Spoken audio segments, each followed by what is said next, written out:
재미톡 시청자 여러분 안녕하세요. 오늘은 건강숙둔방 원장님이신 박교 원장님 모시고서 건강관리에 관한 모든 것 알아보는 시간 가져보도록 하겠습니다. 원장님 안녕하세요. 네, 안녕하세요. 네, 원장님. 이제 날씨도 쌀쌀해지고 저희들 이제 좀 몸이 막 이렇게 움츠려들거든요. 그렇죠. 네, 그럴수록 이게 건강관리에도 또 더 유념하고 신경을 많이 써야 되는데요. 네. 이 류마티스 관절염은 뭐 추위나 뭐 이런 거에 크게 상관이 있나요? 물론 그렇다고 꼭 집어서 얘기하기는 어려워요. 그러나 모든 질병이 이 날씨하고는 어느 정도 연관관계는 있어요. 네. 근데 저 같은 사람은 사실은 날씨 추운 게 좋습니다. 지금 저희들 이제 움츠려들고 날씨도 추워지고 해서 긴팔들 입고 목도리도 하고 이러는데 항상 반팔 입으세요. 저는 이게 편해요. 네. 그러시구나. 왜 추운 거는 별로 느끼지를 못하고 이렇게 네. 뭐 옷이 좀 버거보면은 네. 행동에 제한을 받기 때문에 네. 그래서 이게 제가 참 편한 복장이에요. 아, 그러세요. 그러면 이제 류마티스 관절염에 네. 대해서 우리 시청자분들 제가 이제 류마티스 관절염 하면 어르신들이 예전에 광고에도 뭐 이런 거 나오고 비가 오려고 하거나 뭐 이러면은 뭐 마디마디가 쑤셔서 뭐 그걸 몸이 먼저도 안다고 그러는데 네. 그게 류마티스 관절염 뭐 그럴 때 많이 들은 것 같아요. 네, 근데 이제 그러한 것은 류마티스 관절염이기보다는 어떠한 그 퇴행성 관절염이기가 많아요. 네. 근데 이 류마티스 관절염하고 퇴행성 관절염하고의 그 차이점이 약간 좀 애매하지만은 네. 거진 또 유사한 것이 그 두 종류예요. 아, 네. 근데 그거를 풀어서 얘기하면은 네. 퇴행성 관절염은 나이가 들어가면서 오래 몸을 사용을 해서 오는 질환이 되고 류마티스 관절염은 나이와 상관없이 어떠한 몸 안에 바이러스라든가 어떤 유전적인 질환 네, 이런 걸로 해서 오는 건데 네. 퇴행성 관절염은 그야말로 단순하게 말해서 관절염이에요. 근데 류마티스 관절염은 이게 굉장히 다양하고 복잡하고 뚜렷한 그 어떤 메리트도 없으면서 병으로 따지면은 암보다도 더 나쁜 게 류마티스 질환입니다. 네. 근데 류마티스 질환에는 관절염이 있고 근육염이 있고 신경염이 있고 뭐 네. 통풍이라는 것이 있고 종류가 무지무지하게 많아요, 종류가. 네. 그리고 아주 그 다른 질환들은 예를 들어서 가장 사람들이 싫어하는 게 이제 암이라고 볼 수가 있잖아요. 그렇죠. 근데 그 암보다도 더 저 자신은 그렇게 생각해요. 암보다도 더 나쁜 거는 류마티스입니다. 아, 그런가요? 네, 왜 그러냐면은 그런가? 고통도 물론 고통이 있어요. 네. 뒤통풍 같은 거는 사람이 거진 울고 살게 돼요.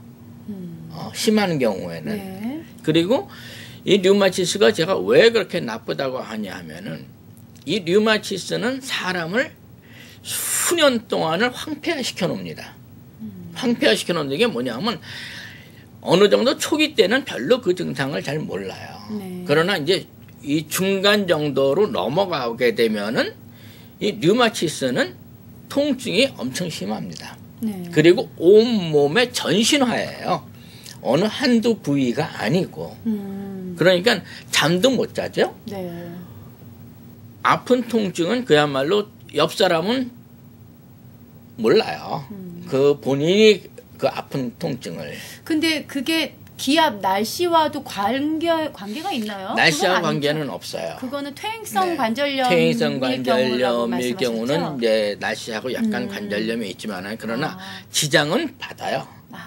지장은 받는데 이 류마티스일 경우는 제일 두려운 게 뭐냐 하면은 그냥 아픈 것까지는 뭐 견딘다고 해요. 네. 그야말로 진통제 네, 먹고 네. 뭐 해서. 네. 그러고 결과적으로 류마티스 질환은 사람을 황폐화시켜서 자리에 눕게 만들어 놓습니다. 네. 움직이질 못해요. 심하면은. 굉장히 심한 거군요. 네. 그럼. 그리고 그렇게 거동을 못하게 만들어 놓고 그 류마티스의 어떤 그 바이러스라든가 류마티스 질환의 그 병원균이 장기로 침투를 하게 되면은 네. 사망입니다.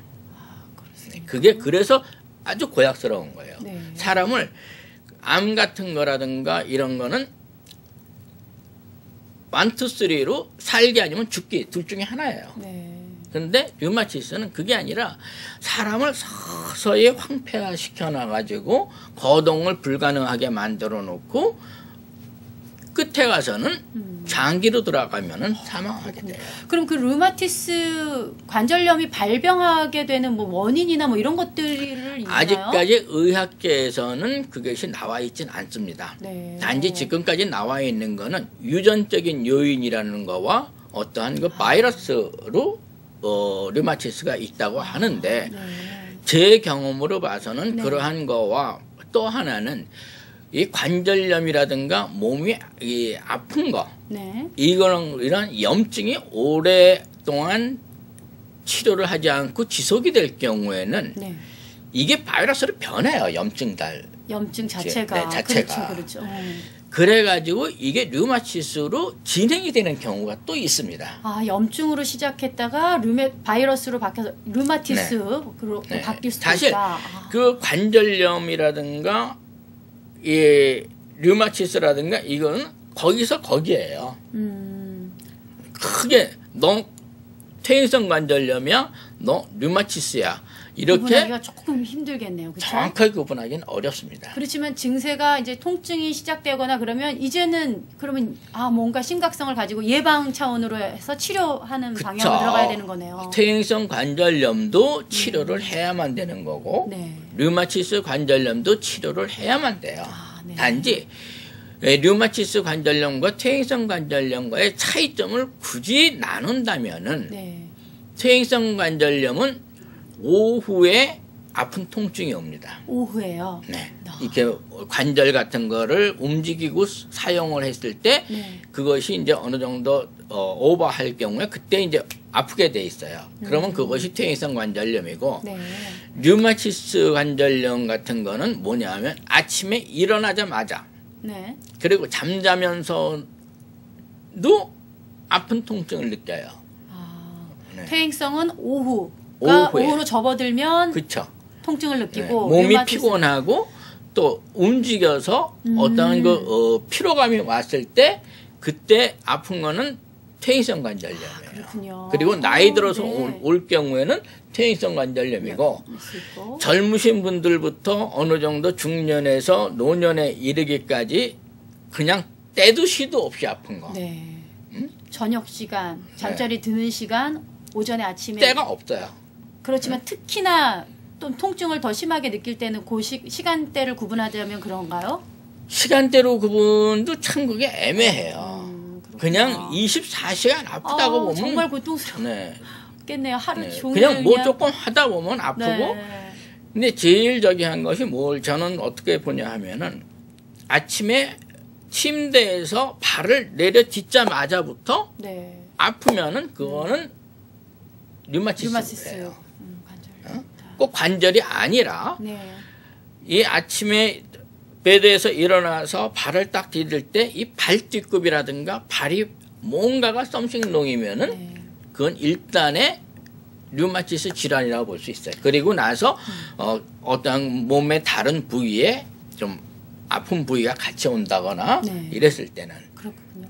예, 원장님 감사합니다. 시청자 여러분 오늘도 잘 들으셨죠? 관절염의 종류에도 참 여러 가지가 있네요. 류마티스 관절염, 퇴행성 관절염, 근육염 여러 가지 종류가 있는데 오늘은 우리 원장님께서 류마티스 관절염과 퇴행성 관절염에 대한 차이점만 좀 말씀해 주셨는데 이런 증상이 나타나면 치료하는 치료법에 대해서는 저희가 다음 시간에 여러분들 찾아뵈야 되겠습니다. 아래 나가는 전화번호로 전화 주시면 우리 박교 원장님께서 더 상세한 정보를 나눠드릴 수 있습니다. 저희는 다음 시간에 다시 찾아뵙겠습니다. 감사합니다.